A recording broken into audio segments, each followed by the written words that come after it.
And as a business person, my biggest fear was I had a problem and nobody knew how to fix it.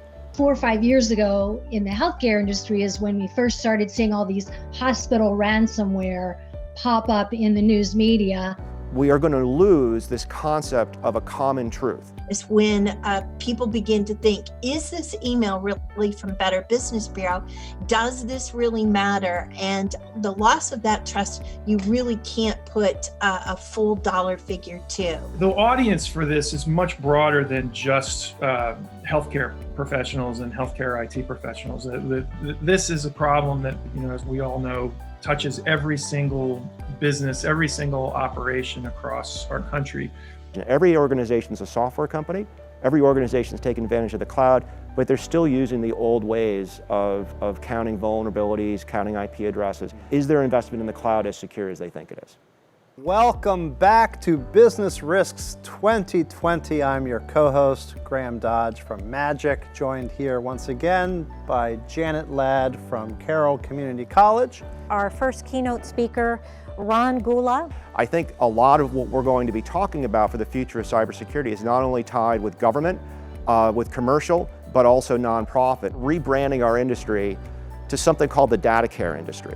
Data care allows non-cybersecurity people to basically talk about cybersecurity in a way that might be really recruitful to a young woman, a young African American, somebody who's looking at this all-white male kind of industry and trying to get them inspired to come in. Sean Martin McDonald. And I think that what my background in the humanitarian community has also started to see that a number of international institutions have suffered really large credibility blows because of their inability to manage the politics of data.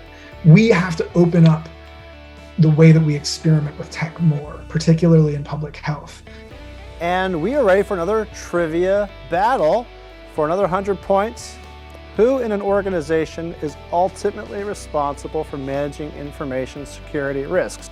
Let's see, the right answer was CEO, owner, and president. Yes, of course. MW2 is our winner. Sinchar Farms, Blossom and Basket Boutique, $25 gift card from Jeannie Bird. Welcome, Angie Barnett.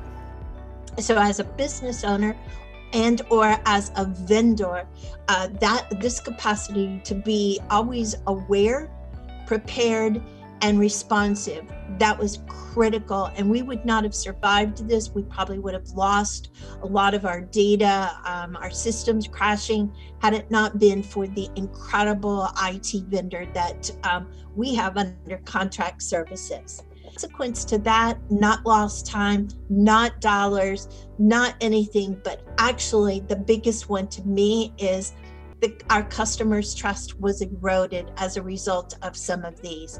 And that to me is one of the biggest losses. So I always say to small business, invest what you can to ensure that your most important asset, your customers' data, is well protected. What's our interest, in cybersecurity?